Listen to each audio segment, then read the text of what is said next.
We'll begin with the escalation of a long-running border dispute between Pakistan and Afghanistan. The Pakistani defense minister has spoken of, quote, open war between the neighbors.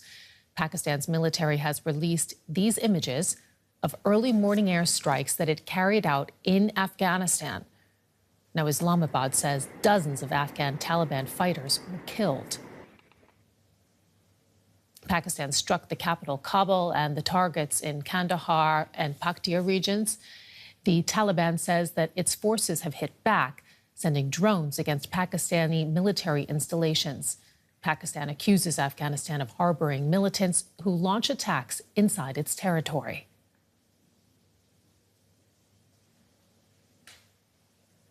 And let's bring in Professor Michael Semple from the Institute for Global Peace, Security and Justice at Queen's University in Belfast.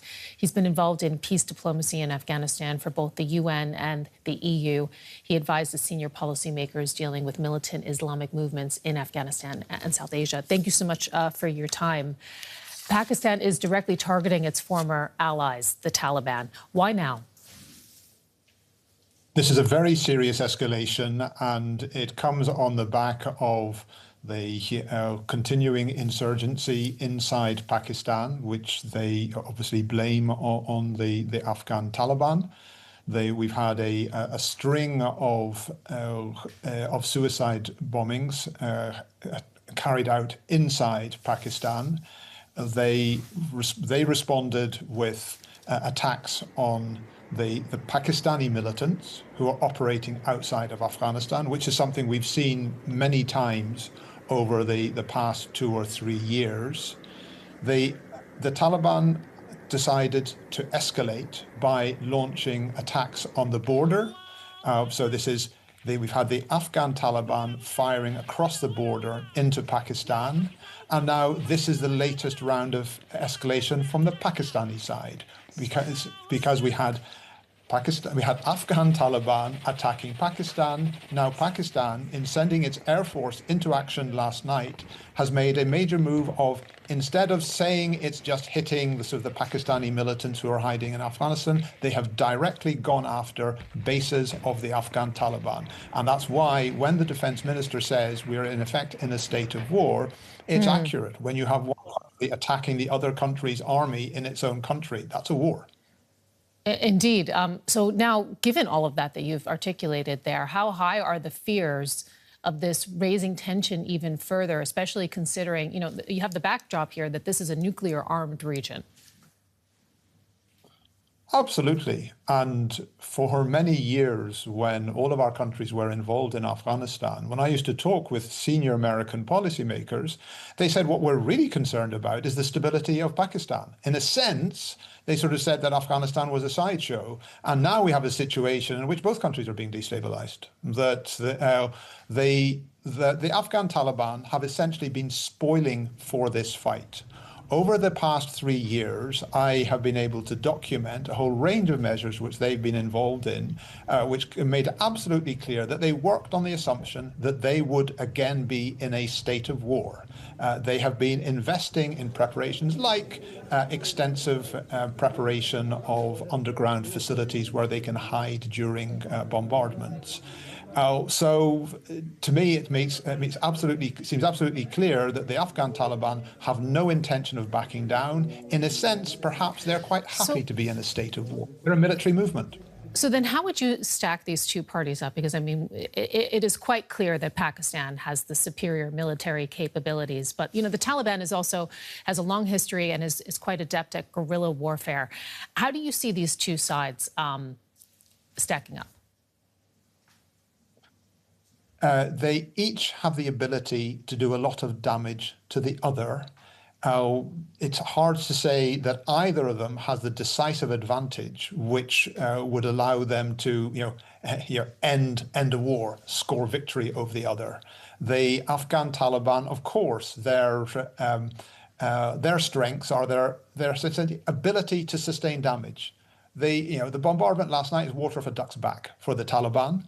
They have dangerous supporters inside Pakistan. So they would expect to be able to destabilize Pakistan from inside. Pakistan has got, of course, conventional military might. It's got its air force, but the Taliban have got 30 years experience of fighting against such assets. So if this escalates, it's difficult to see how it de-escalates, because neither side can actually win. So take us, though, to those de-escalation efforts, because they are underway, we understand. It's been reported that Russia, China, Turkey, Saudi Arabia, that they are trying to mediate, and that's according to both media reports and diplomats who are talking about those efforts. How do you see those prospects? I mean, it's in a sense, it's inevitable and good that the countries of the region are trying to bring the two sides together, try and restore the ceasefire. But I think they'll find a lot of difficulty in persuading Pakistan that the Taliban are serious or prepared to give any undertakings, because over the past 3 years or so, that if you just follow the trend of violence inside Pakistan, it has been rising, and many times the Afghan Taliban have promised that that they will never allow their soil to be used against a neighbor.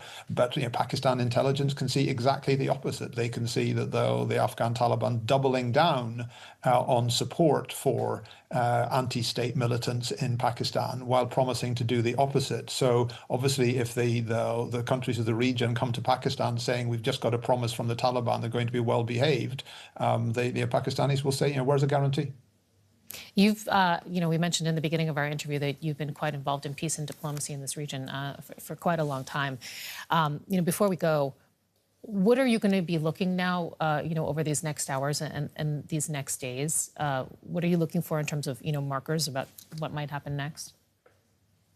I think that I and all of us should be looking at signs of whether the Afghan Taliban really are prepared to double down on their support of the Pakistani Taliban. So essentially, are the Afghan Taliban pushing militants into Pakistan to do damage there? And on the other side, we'll be looking to see, are the Pakistanis playing the obvious card which they have available, which is for them to step up support to armed opposition to the Taliban. In other words, Afghan groups who are anti-Taliban, because then, of course, we get into a competitive proxy war. Professor Michael Semple, we want to thank you so much for your time and for sharing that expertise. We really appreciate it. Most welcome. Thank you. And now let's bring in Azaz Syed. He is a journalist who is based in Islamabad, to give us a little bit of a sense of what is happening there on the ground. Tell us a little bit about what you're hearing about the fallout from Pakistani airstrikes inside Afghanistan. Sarah, I was present when Taliban were taking over Kabul, and I was also present when they were signing a peace deal with America and Qatar. And following which, we've seen that there is a surge in terror attacks inside Pakistan since August 2021, when they have taken control. And now, when Pakistan has retaliated, Pakistani authorities tell that they have targeted the military installations. They have targeted the Kandahar Corps headquarters, military headquarters, which deals with the Pakistani area, which is responsible for sending troops to Pakistani borders. And Pakistan has also attacked in Paktika and Paktia area. And there are reports that Pakistan has, there are 228 casualties on Afghan side, and almost 12 on Pakistan side. Yet there is no official statement by Pakistan. Shortly, Pakistani chief of media, chief DG, Director General of Inter-Services Public Relation, is going to speak with the media, and he is also going to tell what Pakistan is going to tell to the media and to the world, that what has actually taken place and how many casualties has taken place. The Taliban has launched what it described as retaliatory attacks on Pakistani military installations. What further response is expected from Afghanistan's Taliban's rulers? What is being braced for on the Pakistani side, do you think? Well, Afghan Taliban, they have publicly announced that they will be sending the suicide bombers inside Pakistan. And there was a prominent group which was known as Tehreek-e-Taliban Pakistan. And this is the same group and some other affiliated groups which were carrying out terror attacks inside Pakistan, and they were targeting the people and the security officials inside Pakistan. And Pakistan was continuously complaining this, not only directly with Afghan neighbors, but also via Qatar and Turkey and Saudi Arabia. So Qatar, Turkey, Saudi Arabia, they are all witness how Pakistan was very serious in ensuring peace inside Pakistan, because there was a time during war against terror soon after the 9/11, which had started. Pakistan was the ally of USA, and at that time Pakistan used to say that it's a dream that a stable and peaceful Afghanistan will ensure stable and peaceful Pakistan. But unfortunately, now Pakistani diplomats and officials say that that came out to be a very bitter reality, that is stable and peaceful Kabul has led to disturbance in Pakistan. Azaz Syed in Islamabad, thank you so much. And we want to drill down into this further and talk a bit more about the opponents in this conflict with DW reporter Shristi Mangal-Pal, who is joining me here in the studio. So, I mean, you know, we've been hearing a little bit about the background here, but this is really coming down to both sides pointing to this unresolved dispute over a colonial-era border that Afghanistan has never formally recognized. What exactly is at the heart of that disagreement, and why does it remain so sensitive even decades later? At the heart of this confrontation is something called the Durand Line. Now, this is a line that stretches across from the top of Afghanistan to the bottom. It's roughly 2,600 kilometers long, and it divides the two countries. And it was drawn during the British colonial era, and the name comes from Sir Mortimer Durand. He was a civil servant, a British civil servant, who made this agreement with then Afghan ruler, and they both came into this consensus without talking to the local people. Now, this line has divided communities, and especially a community called the Pashtuns. The Pashtuns not only live in Afghanistan, they are also found in Pakistan's Khyber Pakhtunkhwa provinces and Baloch provinces.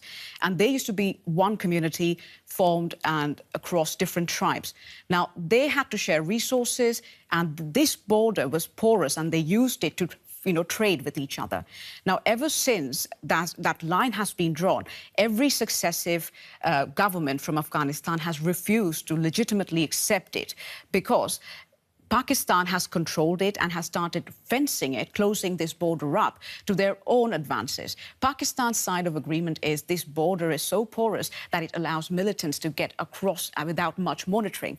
And armed forces, especially the federal armed forces of Pakistan, have often used it to gain access to Afghanistan.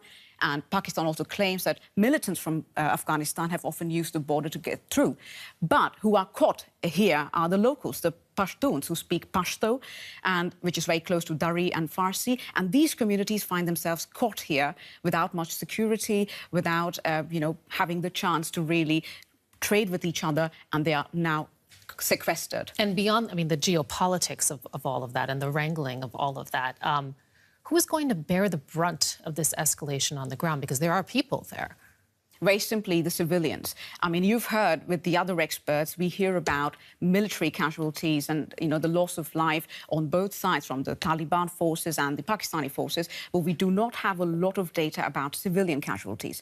A lot of civilians who live in the Afghan side of the border actually came back once the Taliban government took over. So they have moved back to this province, and we do not know if there are any evacuation operations going on to get these civilians to safety.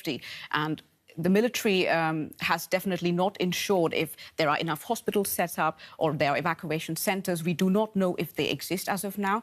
So the people paying the price are the civilians. Let's broaden this out to the regional players as well. And I'd like to ask you specifically about the global powerhouse in the region, China, because China says now that it's, and I'm quoting here, deeply concerned and has offered to mediate.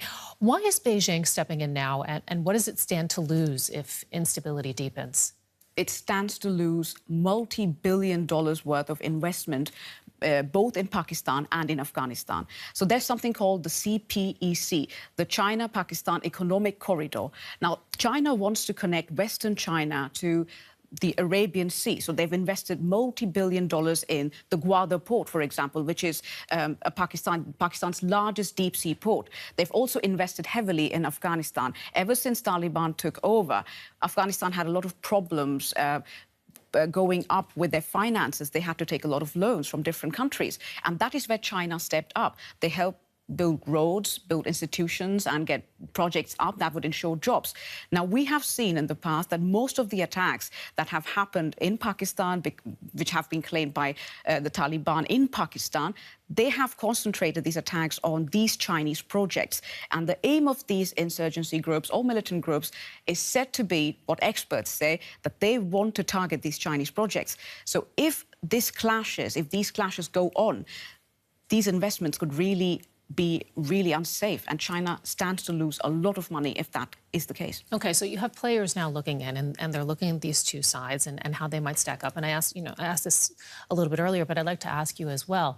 If we're looking, at the Pakistani side and the Afghan Taliban, tell us a little bit more about how these two stack up and what they might be bracing for, indeed, when it comes to these clashes. As Michael Sample said, Pakistan is a nuclear state. They've got warheads, they've got armoured vehicles. Pakistan ranks regularly in the top 10 armies in the world, and they have racked up their military prowess because of their neighbour, India, with whom they do not have very neighbourly relations. India being such a large armed power, Pakistan has made it a point that their armed forces become more powerful, especially under the leadership of their now Field Marshal, Asim Munir. Military has a lot of power there. And when you look over to Afghanistan, they have under 200,000 active military personnel in the Taliban-led forces. And most of the weapons they used are from the times when the US soldiers retreated or Soviet soldiers retreated. So these are armoured vehicles or dozens of combat helicopters and a few rifles, which we do not know what kind of maintenance they do for these weapons. But they also make it a point that Afghani soldiers or Taliban soldiers or the militants who operate in these areas cannot be underestimated, because they always had a lack of resources, yet they know the topography and the terrain rather well. Whereas the federal Pakistani army soldiers, who do not come from the region, definitely do not have the upper hand here. So while Pakistan is the stronger military partner, we know for a fact that the Taliban-led forces, they have their own tactics, their own strategies, which up to now have proven quite useful for them. Shristi Mengo-Pal, DW reporter, thank you so much for joining us to put that into context for us. We appreciate it.